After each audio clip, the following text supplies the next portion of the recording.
দিগন্তে সূর্য উঠেছে, রক্ত লাল রক্ত লাল রক্ত লাল।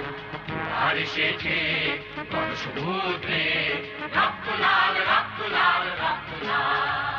পাথর ছেড়ার হয়েছে কাল, হয়েছে কাল, হয়েছে কাল, হয়েছে কাল। পাথর ছেড়ার হয়েছে কাল, হয়েছে কাল, হয়েছে কাল, হয়েছে কাল। আর এসেছে গণসমুদ্রে, রক্ত লাল রক্ত লাল রক্ত লাল। আজ 17 জুন। আজকের মুক্তিযুদ্ধ প্রতিদিন অনুষ্ঠানে আমরা আমন্ত্রণ জানিয়ে এনেছি আমাদের সবার শ্রদ্ধাভাজন এবং প্রিয় ব্যক্তি ফাদার মারিনো রিগনকে। ফাদার মারিনো রিগন, আপনারা সবাই ইতিমধ্যে তার সাথে পরিচিত হয়েছেন নানাভাবে। তিনি উঠে এসছেন আমাদের সমাজের একেবারে ব্রাত্যজনের মানুষ হিসাবে, কিন্তু তিনি স্পর্শ করেছেন আমাদের সমাজের সর্বোচ্চ আসন, সেটি হচ্ছে জনগণের শ্রদ্ধার আসনে। তার কীর্তি নানা ধরনের, তবে এটুকু না বললেই নয়, সেটি হচ্ছে লালন ও রবীন্দ্র সাধক ফাদার মারিনো রিগন 1971 সালের মুক্তিযুদ্ধে সেবা এবং খাদ্য দিয়ে মুক্তিযোদ্ধাদের সহযোগিতা করেছিলেন।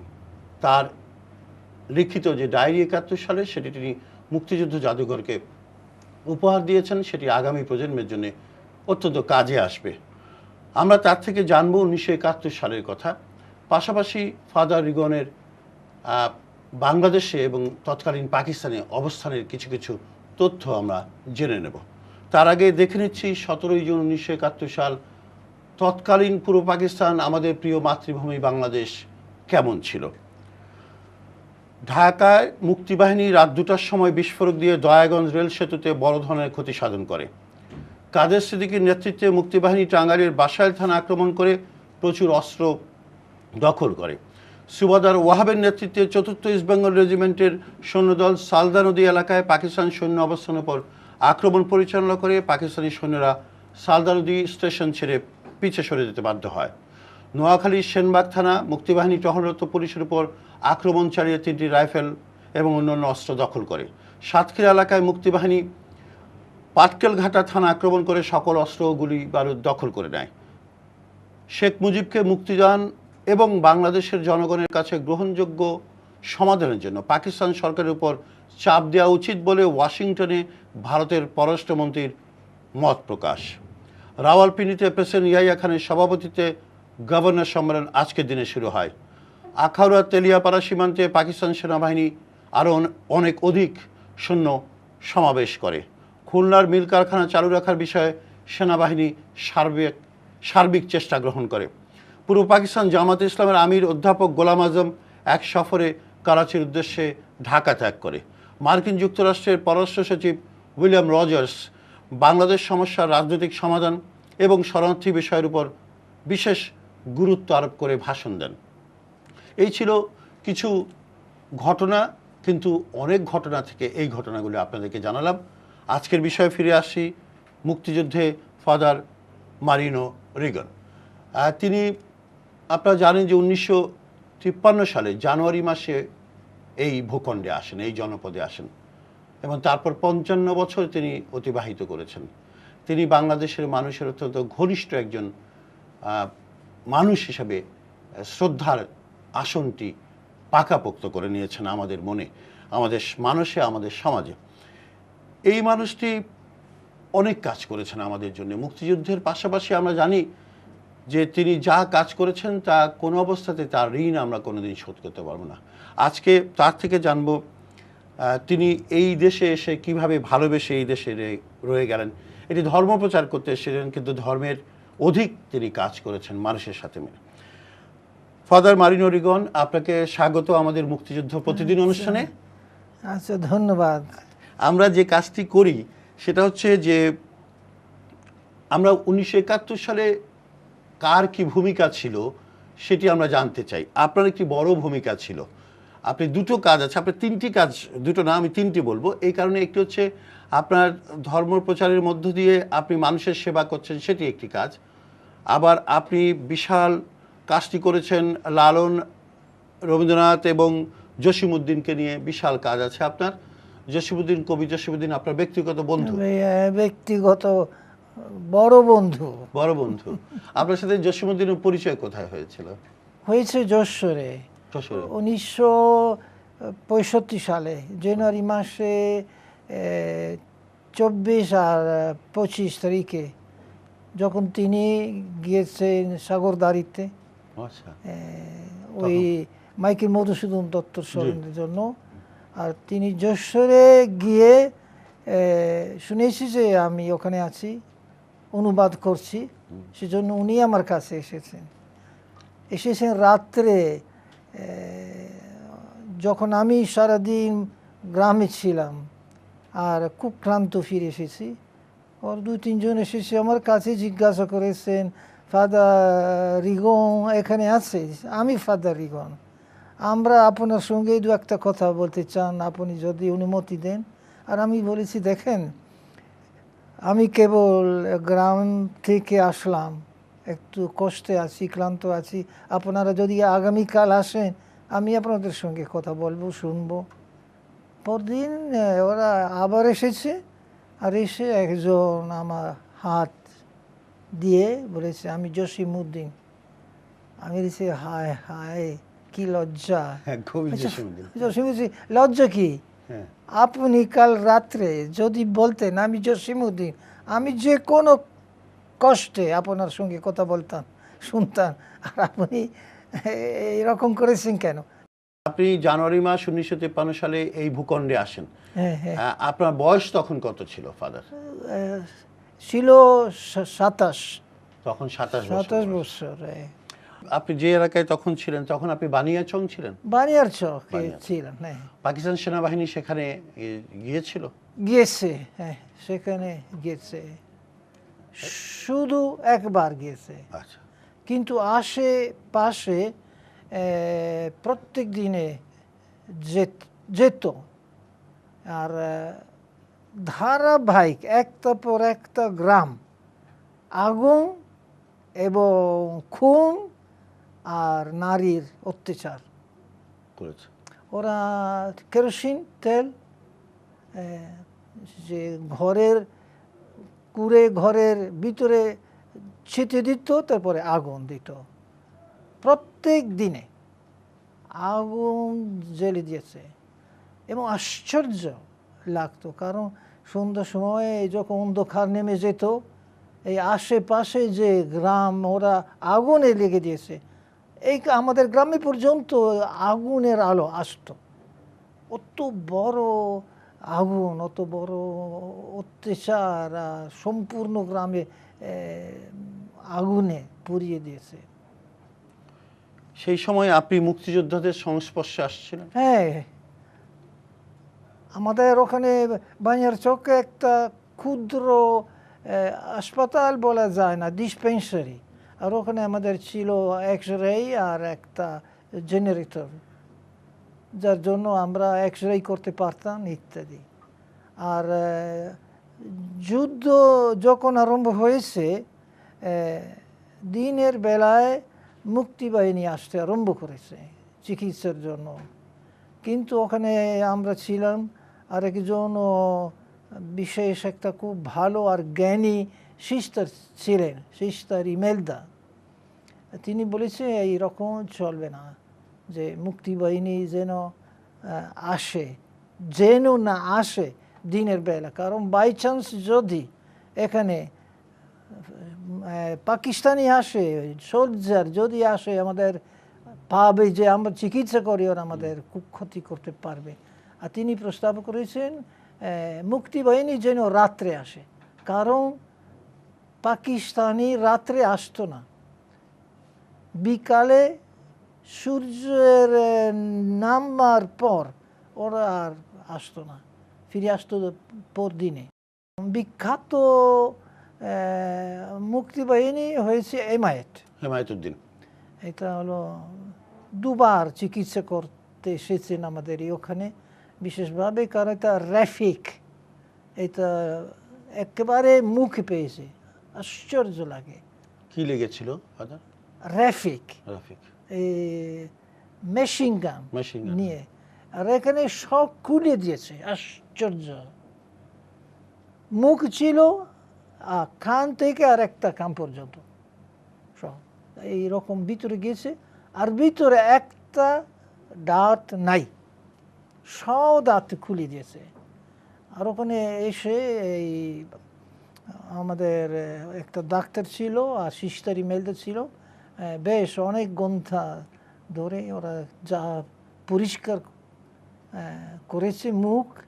আর ডাক্তার বলেছে, ফাদার ভিতরে কি পেয়েছে আপনি বুঝতে পারবেন না, টুকরো দাঁত, এমনকি টুকরো যে গুলি সেইটাও পেয়েছি।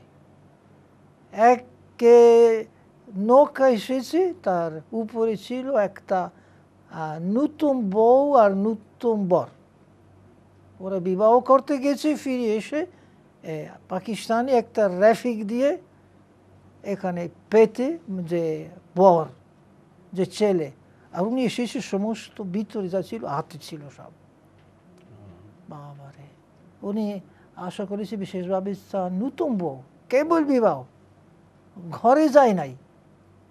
এখানে বলেছে, ফাদার আপনি আমার স্বামীকে আপনি রক্ষা করবেন। তখন ডাক্তার বলেছে, কিচ্ছু করা যাবে না। যখন শুনেছি কিছু, একেবারে ভেঙে পড়েছে। চিন্তা করে দেখে ওখানে আশ্চর্য লাগে, পায়। তারপরে এমনকি পায়ের মধ্যেও আমিও দেখেছি যে এরকম চূর্ণ বিচূর্ণ হয়েছে। মাথায় একদিন একটা বুড়ো এসেছে, গুলি খেয়েছে, এখান থেকে বের হয়েছে, এসেছে। তারপরে ডাক্তার আর সিস্টার ইমেলদা বলছে, তাড়াতাড়ি ছেড়ে দাও, এখানে উনি মরবেন, তাড়াতাড়ি যেন এখানে না মরে। দু একটা তুলো দিয়েছে, এখানে একটা তুলো দিয়েছে, তুমি যাও, বাড়িতে যাও। 15-20 দিন পরে আমার কাছে এসেছে, আমার সামনে দাঁড়িয়ে, আমি অবাক হয়ে গেছি। বুড়ো তুমি মরনি? না ফাদার, আমি মরেনি, কিন্তু অসুবিধা হচ্ছে। কি অসুবিধা? এই কানে কম শুনি, আর এই চোখে একটু কম দেখি। আমি আল্লাহকে ধন্যবাদ জানাও, তুমি বেঁচে আছো। আমরা মনে করেছি যে তুমি মরে যাবে, সেজন্য আমরা আপনাকে তাড়াতাড়ি বিদায় দিলাম। এরকম অনেক স্মৃতি আপনার রয়েছে। অনেক। আচ্ছা, তারপরে আমি ডায়েরি করেছি। ডায়েরি করেছি, কাউকে কিছু বলিনি। আর গত বছর বা 1.5 বছর আগে কাব্য কামরুল শুনতে পেরেছি যে আমাদের ডায়েরি আছে। উনি আমার অনুরোধ করেছি যেন আমি ইংরেজি অনুবাদ করি, তারপরে সুন্দরভাবে যেন আমরা বেঁধে দিই। তারপরে আমাদের যে মুক্তি বাহিনীর যে লিবারেশন মিউজিয়াম আছে, সেখানে দেয়া হয়েছে। আর এখন আমি চেষ্টা করি আরও কিছু সংগ্রহ করতে, একটা ভূমিকা দিয়ে, তারপরে কনক্লুশন দিয়ে চেপে দেওয়া। আচ্ছা, কাব্য কামরুল তো আপনার উপর একটি বইও লিখেছে। সুন্দর বই লিখেছে, নিভৃত কোলাহল, খুব সুন্দর নাম। আর পাকিস্তানি যখন একজন যেত ওদের সাক্ষাতে, গুলি মারতো, কিন্তু আমি বলেছি না, আমি যাব। গেলাম, অনুরোধ করছিলাম, আপনি ক্যাপ্টেনকে বলেছি, আপনি এখানে কোনো গুলি মারবেন না আর আগুনও দেবেন না। তারপরে ওরা এসেছে, কিন্তু ক্যাপ্টেন বলেছে, আপনি চলে যান, এখানে থাকবেন না। তবু আমরা বসেছি নদীর বাঁধের উপরে, আর ওখানে পাকিস্তানি ঢুকেছে গ্রামে। আর আমরা ছিলাম সিস্টার ইমেলদা, আরও 2-1 গ্রামের ছেলেরা আর আমি। তারপরে একজন এসেছেন, একেবারে এইরকম আফানি করেছে, কি পাকিস্তানি এসেছে নাকি, সৈন্য এসেছে, ওরা কি গ্রামে ঢুকেছে? হ্যাঁ ঢুকেছে, ঢুকেছে। তো ওখানে কি মেয়েরা কোথায়? ছেলে বলছে, এই ঘরে। আর পাকিস্তানি কি করে? সে লোক বলেছে, শোনো, ওরা কি করে তোমাকে বলতে হয়? তা আমরা আশ্বাসই করেছি, শুনো ওরা পাকিস্তানি সবচেয়ে ভিতরে গিয়েছে, ঘরে ঢুকেছে, ঘরের ভিতরে মেয়েরা আছে, আর তুমি প্রশ্ন করে কি করে, তুই বুঝিস না। এটা মানে আপনি মানা করার পরে ক্যাপ্টেন কি আর গুলি করেনি? না না না, ভুল করেনি, তবু দুটো হিন্দু ছেলে মেরে ফেলেছে বায়োনেট। বাইরে আপনার? হ্যাঁ বায়োনেট। আর একটা ছেলে খুব যুবক, ও তো 20 বছর, 20 বছর, আমাদের ওখানে ডিসপেন্সারিতে মারা গেছে। এখানে ওরা বায়োনেট ঢুকিয়ে দিয়েছে, আর একটা বায়োনেট ঢুকিয়ে দিয়েছে যে 3 কোণে। আপনি জানেন যে বায়োনেট কয়েকটা জি, এরকম শার্প হয়। 3টি, হ্যাঁ এখানে ছিল স্পষ্ট হয় 3টি কোণে এখানে। ওই একবারই পাকিস্তান সেনাবাহিনী আপনার ইয়েতে গিয়েছিল? হ্যাঁ শুধু একবার ঢুকেছে ওখানে। ওই আপনার বিশেষভাবে আমার লক্ষ্য ছিল প্রথমে সংস্কৃতিতে আর সাহিত্যে ঢুকতে, কারণ আমি মনে করেছি ভালোভাবে কথা বলবার জন্য, বাংলা কথা বলতে এমনি শিক্ষা লাভ করা যাবে না। আমার মনে হয় সাহিত্যে এবং সংস্কৃতির মধ্যে যেতে হয়। চিন্তা করতে হবে না বাংলাদেশের লোকে খুব সরল, এইটা সরল বাংলা কথা বলার, না না না, তুমি সাহিত্যের মধ্যে যাও, সংস্কৃতির মধ্যে যাও। অনেক বই পাঠ করেছি এই বাংলা শিখবার জন্য। এটা হলো আমার একটা কি বলি, সত্যি একটা প্রেম। গ্রামে যে ছেলেরা আর মেয়েরা যে আছে বা পরিবার যে আছে, ওরা বোকা না, ওরা লিখতেও নাও পারে কিন্তু বুঝতে পারে, সবই বুঝতে পারে। অশিক্ষিত নিরক্ষর, কিন্তু আমাদের একটা উজ্জ্বল দৃষ্টান্ত আছে, লালন। লালন যে লিখেছে রবীন্দ্রনাথের তুলনায়, আমি সবাইকে বলি চিন্তা করেন না যে লালন মানে টাগোরের চেয়ে নিচে, না না, আমি মনে করে রবীন্দ্রনাথ যে প্রতিভা, লালন একই প্রতিভা। আর অশিক্ষিত হলে কিছু হয় না। আমার একটা অভিজ্ঞতা আছে, আমার একটা সেলাই সেন্টার আছে ওখানে, নকশি খাতা। সমস্যা ছিল নকশি খাতা করবার জন্য দুটো সমস্যা, নকশা করা এবং রং মেলানো। সুরাইয়া রহমান, আমি জানি না আপনি চিনে শুনেছি, সুরাইয়া রহমান ভালো আর্টিস্ট, কাপেস্ট্রি করে, নকশা কাতা করে। উনি বলছে, ফাদার যে পর্যন্ত আপনারা নিজে নকশা করতে না পারে, আমার নকশা ব্যবহার করতে পারে, সমস্যা আমার রং মেলায় কে, মিলিয়ে দেবে কে? আমাদের গ্রামের মেয়েরা যারা নিরক্ষর, লিখতে জানে না, ওরা সেই জ্ঞান আছে, রঙের জ্ঞান আছে, ওরা মিলিয়ে দিয়েছে। আমি আশ্চর্য হয়ে গেছি। যে কথাটা অত্যন্ত সত্যি, সেটা হচ্ছে যে লিটারেসি আর নলেজ দুটো আলাদা জিনিস। লিটারেসি এবং নলেজ আলাদা জিনিস, তাই নয় কি? আলাদা একেবারে। একটি জ্ঞান, আরেকটি হচ্ছে জাস্ট আক্ষরিক একটি শব্দাবলী চেনা। সুতরাং আমার মনে হয় আমাদের মানুষরা অভিজ্ঞতার মধ্যে দিয়ে জ্ঞান অর্জন করেছে, যেটি আপনার কথাই বেরিয়ে এসেছে। কাল পরশু আমি একজন ফাদারের সঙ্গে বলেছি একটা কথা, বলছে আপনার বাংলা আপনার মাথা, কিন্তু বাংলা আমার হৃদয়।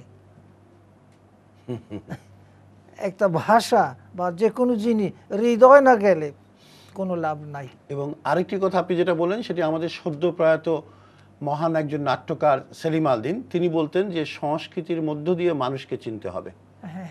সংস্কৃতির মধ্য দিয়ে মানুষকে সঠিকভাবে চেনা যায়, অন্যভাবে চেনা যায় না মানুষকে। এবং একটি জাতিকেও চিনতে হলে সংস্কৃতির ভেতর দিয়ে আপনাকে পরিভ্রমণ করতে হবে। এটি সেলিম আল-দীন কিছুদিন আগে মারা গেছে, অত্যন্ত কম বয়সে। যাই হোক, ফাদার রিগন, আপনাকে অনেক অনেক ধন্যবাদ আমাদের এই অনুষ্ঠানে আসবার জন্য। এবং আমরা, আপনি মানুষের সেবা করার জন্য এই দেশে এসেছেন এবং দীর্ঘ 55 বছর আপনি বাঙালির অধিক বাঙালি হয়েছেন এবং সবার প্রিয় পাত্র হয়েছেন। সবাই আপনাকে অনেক শ্রদ্ধা এবং ভালোবাসে। ঈশ্বর আপনাকে দীর্ঘজীবী করুক। আপনারা ফাদার রিগনের মুখে শুনলেন যে 1971 সালের মুক্তিযুদ্ধ এবং তাছাড়াও তার একটি দীর্ঘ অভিজ্ঞতা। মাত্র 27 বছর বয়সে 1953 সালে তিনি এই জনপদে অর্থাৎ তৎকালীন পূর্ব পাকিস্তানে এসেছিলেন। তারপর দীর্ঘ সময় কাটিয়েছেন, মানুষের সেবা করেছেন, মানুষকে দীক্ষা দেওয়ার চেষ্টা করেছেন, নিজে দীক্ষিত হওয়ার চেষ্টা করেছেন।